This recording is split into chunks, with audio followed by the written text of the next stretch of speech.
Hello students, আমি Moumita ma'am. আশা করি তোমরা সকলেই খুব ভালো আছো। Welcome back to our channel. আজকে আমি তোমাদের 4th সেমিস্টার মেজর পলিটিক্যাল সায়েন্সের পেপার 7 থেকে একটি খুবই ইম্পর্ট্যান্ট টপিক, যেটা হচ্ছে the establishment of Indian national Congress. ভারতের যে জাতীয় কংগ্রেস আছে আইএনসি, ইন্ডিয়ান ন্যাশনাল কংগ্রেস, তার প্রতিষ্ঠা সম্পর্কে কিন্তু আজকের ক্লাসটা আমি আলোচনা করব। এটা তোমাদের ইউনিট 2টা শুরু করছি আমি পেপার 7 থেকে। ঠিক আছে, চলো দেরি না করে শুরু করে দিই আজকের ক্লাসটা। দেখো,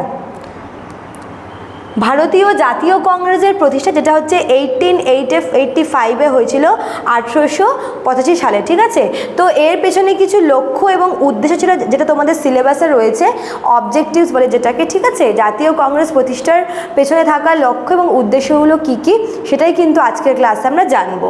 চলো, কি বলেছে 1885 সালে AOH হিউম, যেটা হচ্ছে অ্যালান অক্টাভিয়ান হিউম। ঠিক আছে, AOH হিউমের উদ্যোগে ভারতীয় জাতীয় কংগ্রেস প্রতিষ্ঠিত হয়। এটি ছিল ভারতের প্রথম সর্বভারতীয় রাজনৈতিক সংগঠন। এর আগে যতগুলো সংগঠন ছিল রাজনৈতিক, সবটাই কিন্তু রিজিয়নাল বেসিসে হয়েছিল। মনে করো যে কোনোটা সাউথ ইন্ডিয়াতে, কোনোটা বাংলায়, কোনোটা বম্বে। তো এই যে আইএনসি বা ইন্ডিয়ান ন্যাশনাল কংগ্রেস, এটা কিন্তু ছিল হচ্ছে সর্বভারতীয়। ঠিক আছে, অল ইন্ডিয়াতে, যা পরবর্তীকালে স্বাধীনতা আন্দোলনের প্রধান চালিকা শক্তি হয়ে ওঠে। কংগ্রেস প্রতিষ্ঠার সময় এর লক্ষ্য এবং উদ্দেশ্য ছিল মূলত সাংবিধানিক এবং শান্তিপূর্ণ উপায়ে ভারতীয়দের অধিকার প্রতিষ্ঠা করা। এই যে আইএনসি বা ইন্ডিয়ান ন্যাশনাল কংগ্রেস বা ভারতের জাতীয় কংগ্রেস, এর মূল উদ্দেশ্য ছিল হচ্ছে একদম সাংবিধানিকভাবে, মানে কনস্টিটিউশনাল ওয়েতে এবং শান্তিপূর্ণভাবে ভারতীয়দের যে সমস্ত অধিকারগুলি প্রাপ্য, সেগুলি কিন্তু প্রতিষ্ঠা করা ছিল এর মূল লক্ষ্য। ঠিক আছে, মানে 1885-এ অ্যালান অক্টাভিয়ান হিউমের মাধ্যমে বা তার উদ্যোগে যখন ভারতীয় জাতীয় কংগ্রেস প্রতিষ্ঠা হয়, তখন কিন্তু তার প্রাথমিক লক্ষ্য এবং উদ্দেশ্য এটাই ছিল যে ভারতীয়দেরকে অধিকার পাইয়ে দেয়, এবং সেটা সম্পূর্ণভাবে হচ্ছে শান্তিপূর্ণ এবং সাংবিধানিকভাবে। ঠিক আছে, আচ্ছা, তারপরে দেখো, আমরা মূল লক্ষ্য এবং উদ্দেশ্যগুলো পয়েন্ট ওয়াইজ আলোচনা করব একটা একটা করে। দেখো, প্রথমটা কি বলেছে, প্রথম লক্ষ্যটা কি ছিল? জাতীয় একতা ও রাজনৈতিক চেতনার বিকাশ।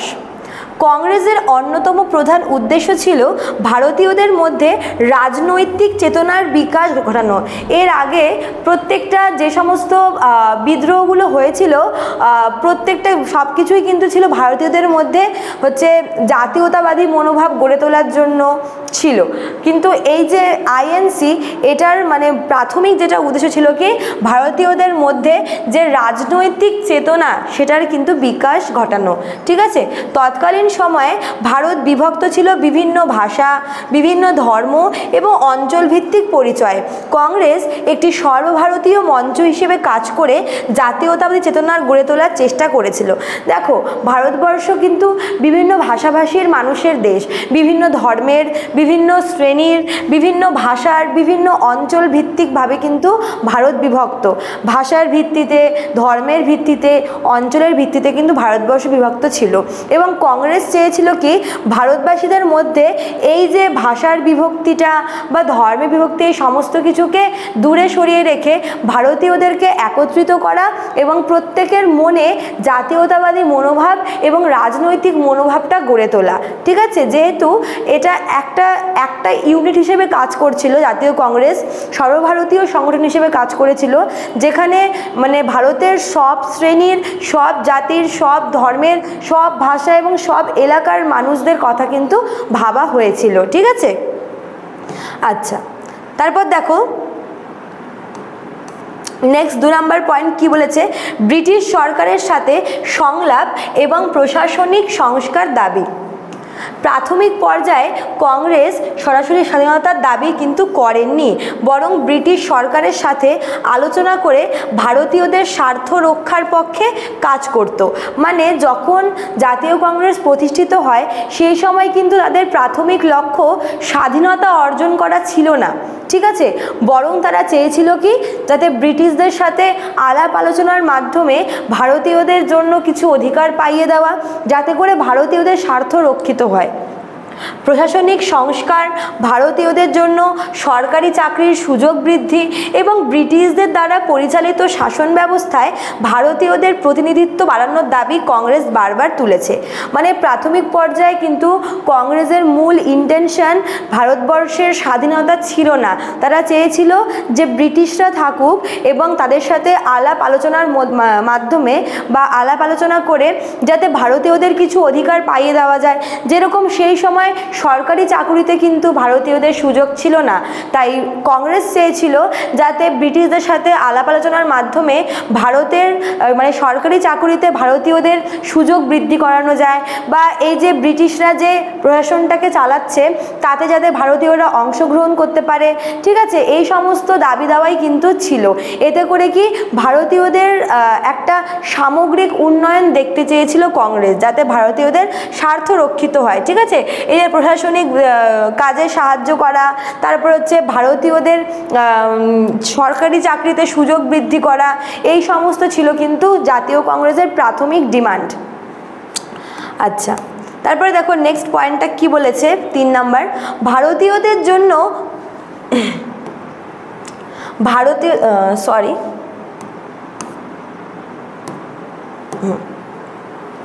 ভারতীয়দের জন্য প্রশাসনে অধিকতর অংশগ্রহণের সুযোগ সুবিধা, ঠিক আছে।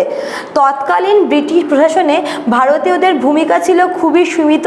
কংগ্রেস চেয়েছিল ভারতীয়দের জন্য আরও বেশি সরকারি পদ, উচ্চ প্রশাসনের সুযোগ এবং ব্রিটিশদের একচেটিয়া শাসনের অবসান। মানে সেই সময় ভারতবর্ষে কি হতো, ভারতবর্ষে ব্রিটিশরা একচেটিয়া শাসন করতো, ঠিক আছে। প্রশাসনিক বলো, রাজনৈতিক বলো, উচ্চ সরকারি পদস্থ সমস্ত কর্মচারীরাই ছিল কিন্তু ব্রিটিশ। সেখানে ভারতীয়দের প্রবেশ বা ভারতীয়দের ওপর খুব একটা ভরসা করা যেত না এবং সেখানে ভারতীয়দের কিন্তু সরকারি পদে নিয়োগও করা হতো না। তো কংগ্রেস চেয়েছিল যে এই যে একটা মানে একচোখামি বা এই যে একটা একচেটিয়া শাসন ব্রিটিশদের, সেটাকে বন্ধ করতে, এবং তার জন্য কী প্রয়োজন, তার জন্য হচ্ছে ভারতের যে প্রশাসনিক কাজকর্মগুলো ছিল যেগুলো ব্রিটিশরা চালিত করত, সেখানে অধিকতরভাবে ভারতীয়দেরকে নিয়োগ করা, এছাড়াও হচ্ছে ভারতীয়দের সরকারি চাকরিতে সুযোগ সুবিধা দেওয়া, উচ্চ পদস্থ কর্মচারী হিসেবে নিয়োগ করা, এই সমস্ত কিছু কিন্তু জাতীয় কংগ্রেসের মূল লক্ষ্য ছিল। তারপরে দেখো 4 নম্বর পয়েন্টটা কি বলেছে, সাংবিধানিক উপায়ে রাজনৈতিক অধিকার আদায়। কংগ্রেসের প্রতিষ্ঠাতারা বিশ্বাস করতেন যে শান্তিপূর্ণ এবং আইনসম্মত উপায়ে দাবি দাওয়া উপস্থাপনা করাই হবে সঠিক পথ। ফলে প্রথম দিকে কংগ্রেস ব্রিটিশ সরকারের কাছে আবেদন, তারপর স্মারকলিপি, আলোচনা, সংলাপের মাধ্যমে নিজেদের দাবি তুলে ধরার নীতি অনুসরণ করে। তারা ভাবতো, এটা হচ্ছে সেই সময় কংগ্রেসের যারা শীর্ষ নেতারা ছিল তারা মনে করতো যে কোনো রকমের জোর জুলুম না করে বা কোনো রকমের হচ্ছে রক্তারক্তি বা সরাসরি বিদ্রোহে না গিয়ে যদি আমরা শান্তিপূর্ণভাবে এবং সাংবিধানিকভাবে যদি আমাদের দাবিগুলো পেশ করতে পারি ব্রিটিশদের কাছে, যদি আমরা আমাদের অধিকারগুলি আদায় করতে পারি, তবে সেটা একটা সঠিক পথ হবে। এবং তাই তারা কিন্তু মানে জাতীয় কংগ্রেস কি করেছিল, প্রথম দিকে কিন্তু সরাসরি ওই বিদ্রোহে বা একটা প্রত্যক্ষ সংগ্রামে যায়নি। তারা কিন্তু প্রথমে এই আবেদন, আলাপ আলোচনা, তারপর হচ্ছে স্মারকলিপি, এই সমস্ত কিছুর মাধ্যমে ব্রিটিশদের কাছে নিজেদের আর্জিগুলো জানাতো, ঠিক আছে। আচ্ছা, তারপর দেখো 5 নম্বর পয়েন্টটা কি বলেছে, নাগরিক অধিকার রক্ষা ও মত প্রকাশের স্বাধীনতা। নাগরিক অধিকার রক্ষা ও মত প্রকাশের স্বাধীনতার দাবি। তৎকালীন সময়ে ব্রিটিশ সরকার সংবাদপত্রের স্বাধীনতা এবং মত প্রকাশের অধিকার নানা বিধিনিষেধ আরোপ করেছিল। কংগ্রেস জনগণের অধিকার, মত প্রকাশের স্বাধীনতা, সংবাদপত্রের স্বাধীনতা এবং ব্যক্তিগত স্বাধীনতার পক্ষে দাবি তোলে, ঠিক আছে। তোমরা হয়তো শুনেছো যে মাতৃভাষার সংবাদপত্র আইন বা এরকম অনেক ছিল যেগুলোর ওপরে কিন্তু ব্রিটিশরা নিষেধাজ্ঞা দেয়, ঠিক আছে। যেরকম সংবাদপত্রে কোনো ব্রিটিশ বিরোধী সংবাদ ছাপানো যাবে না, তারপর হচ্ছে মত প্রকাশের অধিকারের ক্ষেত্রে মানে সেখানে ব্রিটিশ বিরোধী কোনো মত প্রকাশ করা যাবে না, এই সমস্ত কিন্তু নিষেধাজ্ঞা ছিল, কিন্তু কংগ্রেস মনে করত যে জনগণের অধিকার এবং মত প্রকাশের মতো স্বাধীনতা কিন্তু অবশ্যই প্রাপ্য। প্রত্যেকটা ব্যক্তিরই নিজের মত প্রকাশ করার অধিকার রয়েছে, স্বাধীনতার অধিকার রয়েছে, ব্যক্তিগত অধিকার রয়েছে, ঠিক আছে। এবং এই সমস্ত কিছুর পক্ষে কিন্তু কংগ্রেস আন্দোলন করেছিল। আন্দোলন বলতে এখানে তারা কিন্তু এর পক্ষে দাবি তুলেছিল যে কেন সংবাদপত্রের ওপর নিষেধাজ্ঞা হবে, কেন মানুষের মত প্রকাশের অধিকার ক্ষুণ্ণ হবে, কেন ব্যক্তির ব্যক্তিগত ফ্রিডম থাকবে না। তো এই সমস্ত কিছুর পক্ষে কিন্তু কংগ্রেসরা আওয়াজ তুলেছিল ব্রিটিশদের বিরুদ্ধে। 6 নাম্বার দেখো কি বলেছে, অর্থনৈতিক শোষণের বিরুদ্ধে পদক্ষেপ। যেটা বলেছি যে